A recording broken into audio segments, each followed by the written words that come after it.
Varvara Mikhailovna, would you like to accompany Dad to the neighboring city for some shopping today? The daughter offered with a joyful sparkle in her brown eyes. Finally, this news penetrated her father's busy mind, and he decided to dedicate his precious time. Of course, Dad, I'll get ready then, Mikhail lovingly replied, watching his daughter hurry to get dressed without wasting any time. His business didn't allow him to spend much time with Varvara, more often than he would have liked. But when he did, Mikhail made sure that the day off remained forever in the girl's memory. They had a blast, laughing together with Varia. Mikhail went on thrilling rides until his pulse raced, delighted his daughter with boat rides, and let entertainers draw themselves as new pirates or anyone they wished. People glanced at this cheerful duo and envied them.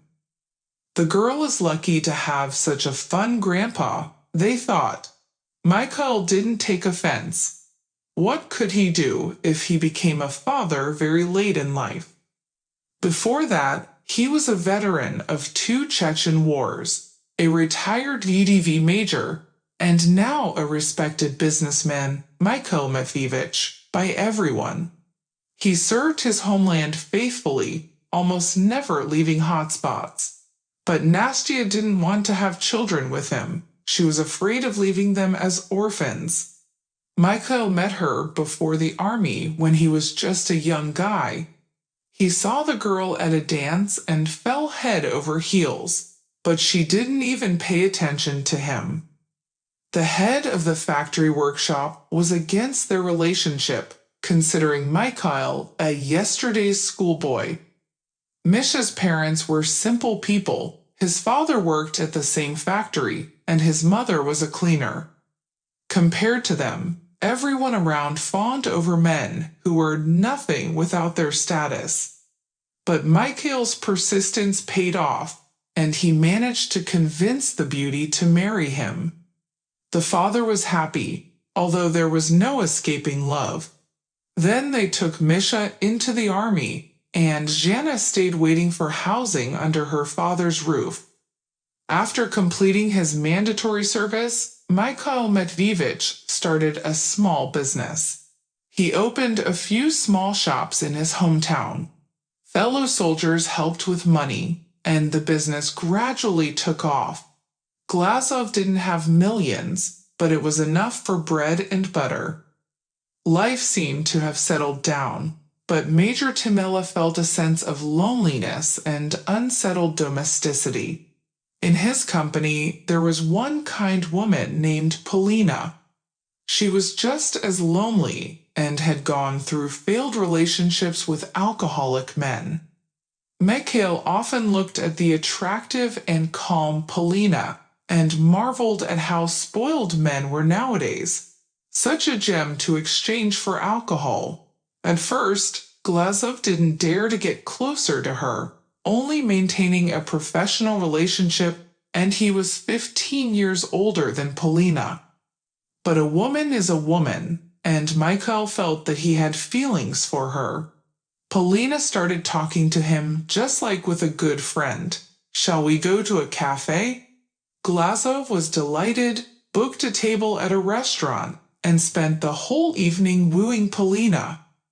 True, they couldn't dance. His limp got in the way.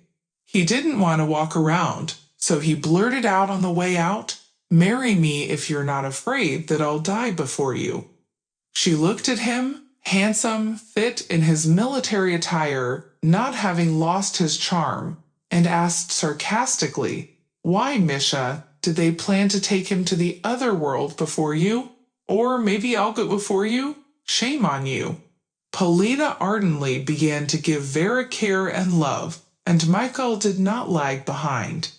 It turned out that they had an abundance of these qualities. The girl grew up, developed, and was both clever and mischievous. Glazov reminisced about those years as the best in his life. Misfortune struck Mikhail suddenly. On a calm winter day, Polina disappeared. She went on an important business meeting for the company and never returned.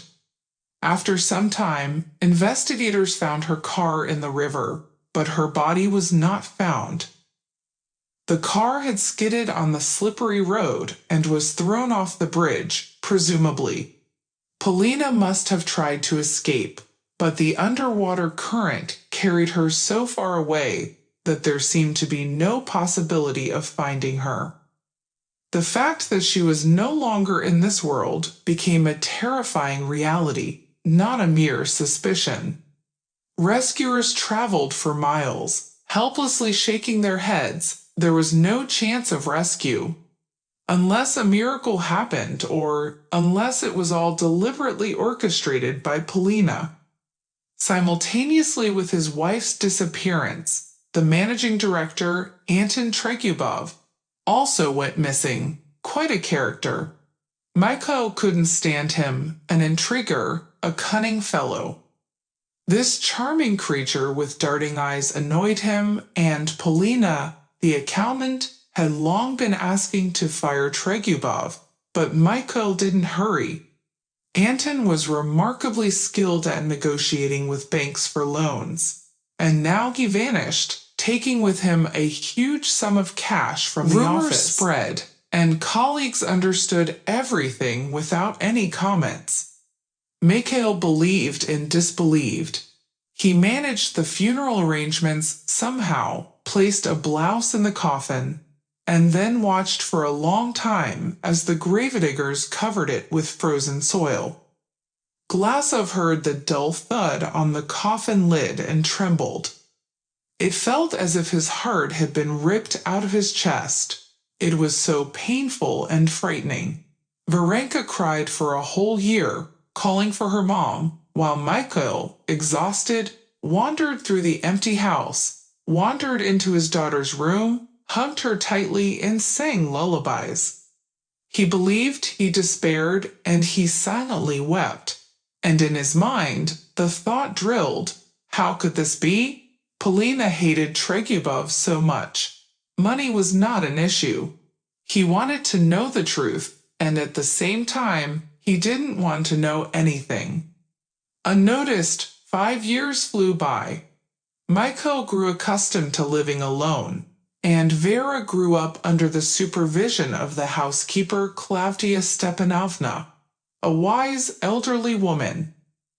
She grumbled and scolded at times, but she managed the household efficiently. She took care of Vera as if she were a kind grandmother. Vara was a peculiar creature. Glasov traveled for business, disappearing for weeks in other cities. The business grew and demanded attention.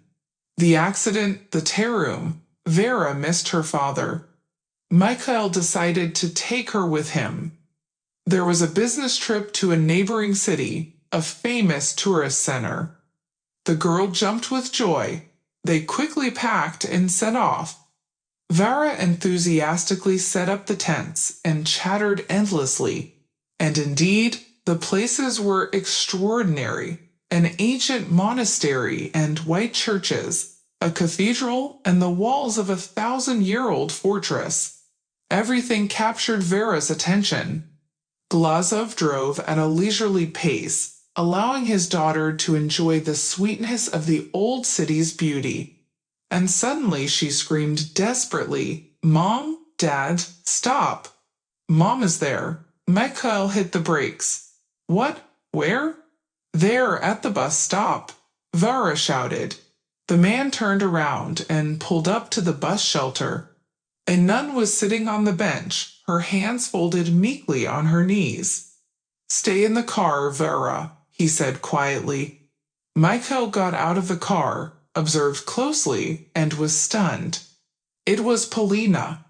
He squatted down in front of the woman. "Polishka, don't you recognize me? By my little leg?" She looked at Mikhail with astonishment. "And you? Perhaps you've mistaken me. I am not this Vera." Breaking her father's order, she jumped out of the car and threw herself into the nun's arms. "Mommy, you're alive. How I missed you." The woman's face brightened, and her arms embraced the girl. The nun smiled and cried, but they were tears of recognition, tears of joy. She remembered everything. "My dear, good one, you're alive and well. Veryusha, how you've grown, oh Lord. You're so cute." They drove to the monastery together. "There's a small hotel there. We need to calm down. We'll say goodbye to Mother Euphrosyne." In a small house near the monastery, it was quiet and cool. 4 people sat in the room. Michael Vera, the frail elderly woman, Polina's mother, and Euphrosyne, the abbess of the House of God. Polina told her everything. "According to God's will, if your relatives find you, I dare not keep you. Holy Dima is your family name. Worldly life is written for the daughter of a mother. We'll pray for you, sisters, day and night." Euphrosyne's voice was gentle and pleasant, like a babbling brook. "She saved me from the death caused by herbs," Polina confessed, bowing to the elderly woman. 5 years ago, Polina suspected Tregubov of embezzling money from the company's records. The numbers didn't add up, and the accountant began to investigate the cause of the discrepancy. All the threads led to Anton's activities. Polina realized that Tregubov had been embezzling successfully for a long time, and she cornered him with evidence of his fraudulent activities.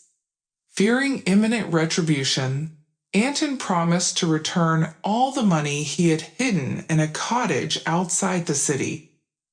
"Polina Andreevna, I beg you, without witnesses, I implore you," he convinced her to go with him.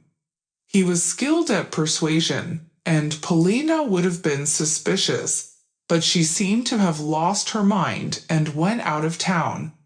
And just before the bridge, Anton asked Polina to stop the car. He felt dizzy, and then a blow to the head and complete darkness. "Tell me who would believe this story. I probably was nervous, so I forgot to lock the door," said Euphrosyne. "I don't remember how I got out, but it was winter, and the ice hadn't formed properly yet. I found myself near the bridge. There was a large ice floe, and I managed to throw myself onto the shore, right under the support pillar.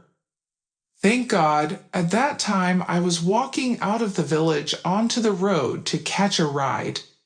There's a shelter in the village where I accompanied humanitarian aid, and our minibus was on the way back. And I went for help and nets. I saw someone lying under the bridge. That's how it happened, as if the Lord directed me," Euphrosyne narrated.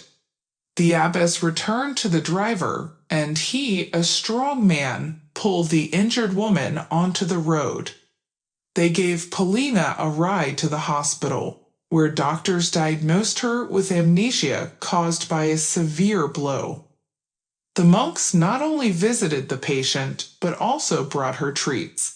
And then Euphrosyne took her to her monastery. "That's how I lived. I was well here, but my heart ached every day," whispered Polina, with tears in her eyes, showcasing her motherly heart.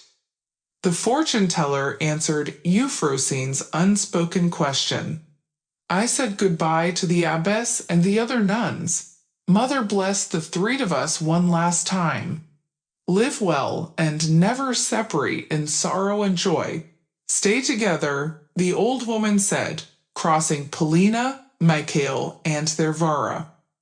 The Glazov family returned to their hometown and felt incredibly happy. Angel, who had been with them all along, remained living with the family, becoming an integral part of their lives. Tregubov was declared wanted, and he was quickly found and arrested on a beach at one of the Black Sea resorts.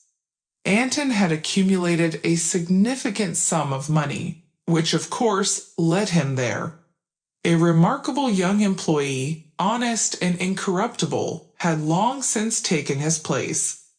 Vera entered the 5th grade, where she continued to maintain her status as an excellent student.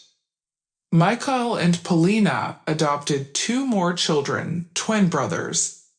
Now in their big house, every day was filled with joyful chaos created by their noisy and mischievous children. They had become a big family. If you enjoyed the story, please support me with a thumbs up. And to stay updated on new and interesting stories, click the bell icon when subscribing. Wishing you all the best.